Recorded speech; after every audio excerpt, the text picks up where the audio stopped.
Viewers আসসালামু আলাইকুম। আমরা আবার চলে আসছি পদ্মার পাড় মাওয়া ঘাটে। আপনারা দেখতে পাচ্ছেন আমরা ইতিমধ্যে একটি মাছ কিনেছি এবং মাছটি কাটার জন্য দিয়েছি এবং কাটছে মাছটি। এখানে মাছ কাটতে সর্বোচ্চ 10 মিনিট টাইম সময় লাগে। তো আমরা আজ আসতে দেরি হয়েছে, আস্তে আস্তে সন্ধ্যা হয়ে গেছে। আপনারা দেখতে পাচ্ছেন আকাশ প্রায় অন্ধকার হয়ে আসতেছে। তো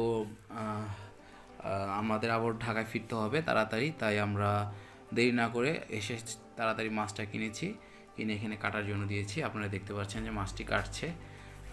এখানের যারা মাছ কাটে তারা খুবই প্রফেশনাল, যার কারণে তাদের মাছ খুব অল্প সময়ের মধ্যে কেটে ফেলে। কারণ শুক্রবার খুব ভিড় হয়, ওই শুক্রবার দিন অনেক মাছ কাটা লাগে তাদের। এই জন্য তাদের মাছ কাটার স্পিড খুব বেশি, মানে খুব তাড়াতাড়ি তারা মাছ কাটতে পারে। তো ভিউয়ার্স, আজ আপনাদের জন্য এই ভিডিওটা, কারণ হচ্ছে যারা এখন পর্যন্ত এখানে আসেননি তারা যাতে আমার থেকে আমি তাদের কিছু অভিজ্ঞতা দিতে পারি, এই জন্য এই ভিডিওটি আমার করা। এই নিয়ে আমার 5 থেকে 6 বার আসছে এখানে। যে আপনারা দেখতে পাচ্ছেন বেগুন বাছাই করতেছে। প্রতি পিস বেগুনের দাম হচ্ছে 20 টাকা করে। আপনারা এখানে কাটাই থাকে বেগুন। দেখুন কীভাবে প্রসেসিং করছে, ওনারাই নিজেরাই প্রসেসিং করবে। এই প্রসেসিং এবং ভাজার জন্য এক্সট্রা কোনো পেমেন্ট করতে হয় না বা বিল দিতে হয় না। এটা হচ্ছে আপনি যে মাছটা কিনবেন এই মাছের সাথেই ওনারা এটা করে দেয়। আর প্রত্যেকটা রেস্টুরেন্টেই আপনারা এখানে মাছ থাকে, ওনারা রাখে বিক্রি করার জন্য। আপনারা দেখতে পাচ্ছেন মাছটা ভাজ। ভিউয়ার্স, আরেকটা কথা হচ্ছে যে আমার চ্যানেলটি সাবস্ক্রাইব করুন, অন্য ব্লগ চ্যানেলটি সাবস্ক্রাইব করুন, আমার সাথে থাকুন এবং নিত্য নতুন যে আপডেট ভিডিওগুলো আসবে সেগুলো যাতে খুব সহজেই পান, তাই সাবস্ক্রাইব করে রাখুন চ্যানেলটি এবং বেল বাটনটি টিপুন। ভিউয়ার্স, বাংলাদেশের বিভিন্ন প্রান্ত থেকে খাদ্যপ্রিয় মানুষরা এই পদ্মার পাড়ে আসে একমাত্র পদ্মার ইলিশ খাওয়ার জন্য। এখানে পদ্মার ইলিশ ছাড়াও আপনারা নানা রকম তরকারি বা রান্না করা খাবার পাবেন। বিভিন্ন রকম ভর্তা রয়েছে এখানে, আপনার গরুর মাংস, মুরগির মাংস রয়েছে।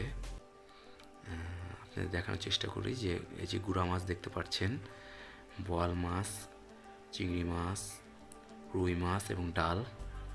এখানে আপনারা যারা বাইক নিয়ে আসবেন তাদের বাইক রাখার সুব্যবস্থা রয়েছে। এখানে রেস্টুরেন্টের ভিতরে বাইক, এই রেস্টুরেন্টগুলোতে একটা ইলিশ মাছের লেজ দিয়ে একটা ভর্তা করা হয়। ভর্তাটা খুব টেস্ট হয়ে থাকে। আপনারা লেজটা আলাদাভাবে ভেজে ওনাদের বলবেন যে ভর্তা করে দিতে, যে রেস্টুরেন্টের লোকদের, তারা ভর্তা করে দিবে। এই জন্য ভর্তা বা যে কোনো ভাজা বা ইলিশ মাছ ভাজার জন্য এক্সট্রা কোনো পেমেন্ট করতে না। আমি আবারও বলে দিচ্ছি আপনাদের, ওনারা খুব সুন্দর করে লেজটা কাটা ছাড়িয়ে ভর্তা করে দেয়। আপনারা দেখতে পাচ্ছেন যে আমি আপনাদের দেখানোর চেষ্টা করতেছি যে ভর্তার প্রসেসিং। আপনারা ভর্তার প্রসেসিং দেখুন এবং আমার সাথে থাকুন। এবং আরও কিছু ইলিশ মাছ সম্পর্কে আমি আপনাদের জানাই। বিশ্বের কোথাও পদ্মার ইলিশ মাছের মতন টেস্টি মাছ পাবেন না। ইলিশ মাছ পাওয়া যায়, বাট পদ্মার ইলিশের যে একটা সেন্ট, একটা টেস্ট বিশ্বের কোথাও পাবেন না। এই যে আমরা জানি যে এই বছর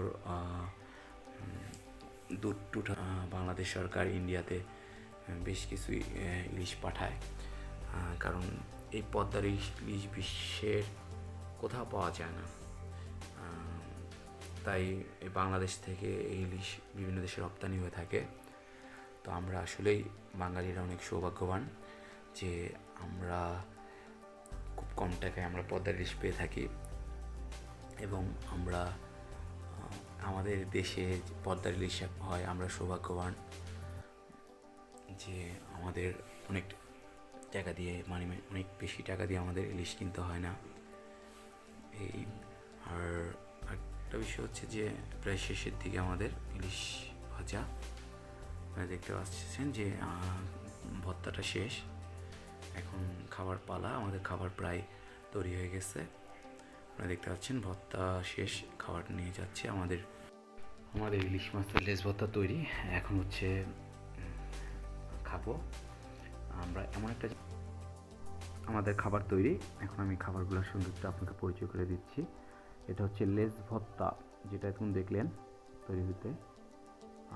রয়েছে মাছ ভাজা, ডিম বেগুন ভাজা, শুকনো মরিচ ভাজা। এটা হচ্ছে কালিজিরা ভর্তা, কয়েক রকমের ভর্তা। একদম আমাদের গ্রুপের সঙ্গে পরিচয় করে দিই। এটা হচ্ছে আমার কাজিন, আর ওটা হচ্ছে আমার এলাকার ছোট ভাই।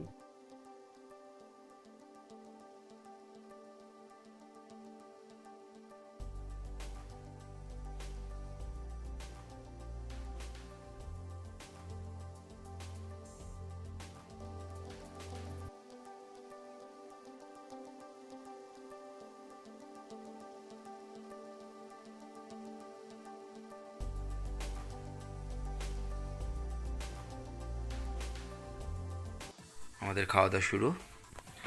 দেখতে পাচ্ছেন সম্রাট লবণ নিয়ে খাচ্ছে। সময় স্বল্পতার জন্য, আমাদের ভিডিওটা ছোট করার জন্য আমরা টেনে আপনাদের দেখানোর চেষ্টা করছি, কারণ পুরোপুরি খাবার দৃশ্যগুলো আমরা আপনাকে দেখাচ্ছি না। এখন অনেক রাত, বাইরের সাইডটা আমরা একটু দেখাই আপনাদের, অন্ধকার। তো সবাই খাচ্ছে, সম্রাট খাচ্ছে। সম্রাট আসলে আমার এলাকার খুব কাছের একটা ছোট ভাই, আমাদের সঙ্গে অনেক মজা করেছে মামাতে। তো দেখতে পাচ্ছেন সবাই খাওয়া নিয়ে ব্যস্ত। এখন ফেরার পথে আমরা আমাদের মামার থেকে বিদায় নিব। এখন এখান থেকে আমরা নাগেরহাট যাব, নাগেরহাট মিষ্টি খেতে। আল্লাহ হাফেজ সবাইকে। চলে আসছি নাগেরহাট। আপনারা দেখতে পাচ্ছেন গরম গরম মিষ্টি। অনেক দূর দূরান্ত থেকে এখানে মানুষ আসে মিষ্টি খাওয়ার জন্য, কেননা এখানের মিষ্টিগুলা অন্য মিষ্টির তুলনা একটু সুস্বাদু হয়ে থাকে। আমরা যে কবার মামাতে ইলিশ খেতে আসি, নাগেরহাট থেকে মিষ্টি খেয়ে যাই। এখানে রসমালাইটা খুব স্বাদের হয়। উনি হচ্ছে আমাদের আঙ্কেল, যিনি আমাদের আসলে অনেক আপ্যায়ন করে। উনি নিজের হাতে মিষ্টি বানায়, যাকে দেখলেন উনি নিজের হাতে মিষ্টি বানায়। এই সম্রাট খাচ্ছে। এখানে রসমালাইও অনেক সুস্বাদু। আমরা আসলে পরিবারের জন্য মিষ্টি নিয়ে যাই এখান থেকে।